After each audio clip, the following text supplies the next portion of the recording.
Hey guys, welcome back to the Blissful Athlete. Thank you for tuning in. If you're watching this video, then odds are you're trying to open your third eye and you're looking for some tips and techniques to do so. And the most basic one that I can possibly think of is that you need to be a vegetarian. This isn't even a technique really, it's a lifestyle that needs to be lived in order for the third eye to blossom and the Anya chakra to really open up. The whole body is energy. Food is nothing but providing us with energy. But on a deeper level, what type of energy is it that we're talking about? Well, it's known as the Kundalini Shakti, a bioenergy that is sitting within us, ready to be, infused throughout the entire body. And so when you're consuming food, you're not only consuming energy, you're consuming a deeper aspect and deeper component of that known as bioenergy. Now, there's 3 different types of doshas that affect your body and your bioenergy specifically.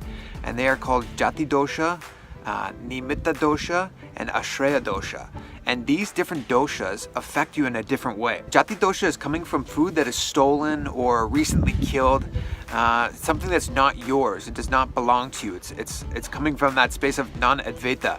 And so if you think about it, if you were to steal somebody's food and you quickly run and you hide in a corner and you start scarfing it down, there's no room for enjoying that food. There's no room for the pleasure, the oneness with this food itself. Believe it or not, that actually has a powerful effect on the bioenergy within you. Now this is just the first level. The next 2 go deeper and deeper. Now the second type of dosha is known as Nimitta dosha.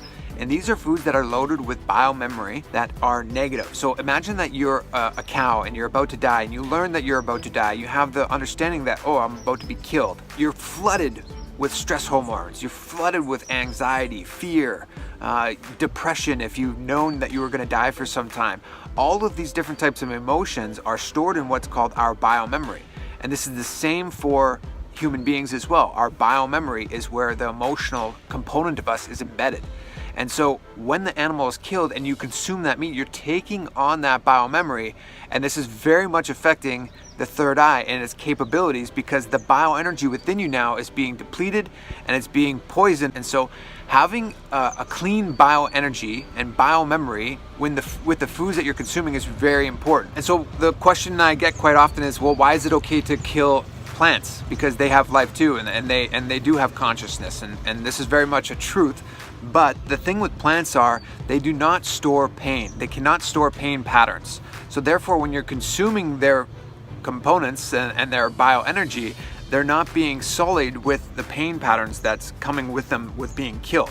On the other hand, a cow, a calf, a chicken, a pig, all these types of animals, different story. They have the ability to store pain within their muscles just like we do. And when we consume that food, the biomemory is being stored within us and thus sullying our internal system. Now the third type of dosha is known as Ashreya dosha, and Ashreya dosha is food that's been contaminated by individuals that have actually handled the food. So it might be a hunter that has killed it and handing the meat there and over to the butcher, and the butcher cutting up the meat and sending it to you.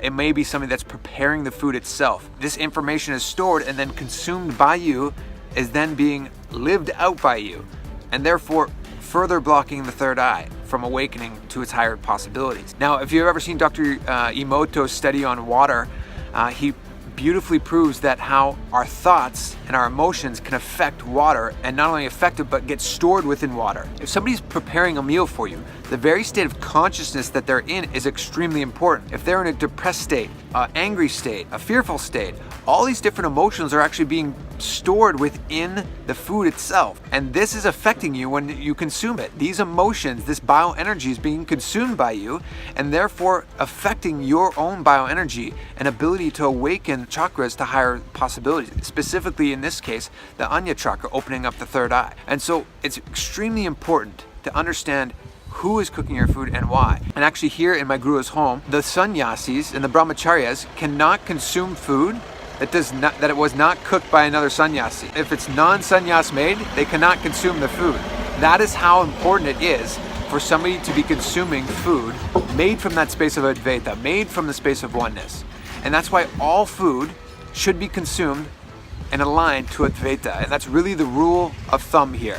If you're wanting to open your third eye and awaken yourself to your highest possibilities, think about Advaita as the #1 rule. Is this food coming from the space of oneness? Is it coming from Advaita? Is it coming from the space of oneness? Because if not, then odds are it's not awakening you to your highest possibilities, and it's actually becoming a detriment to your expansion and your spiritual growth. So I hope you guys enjoyed this video. I hope you got something from it. Please let me know in the comment section down below what you thought. Love getting my feedback from you guys.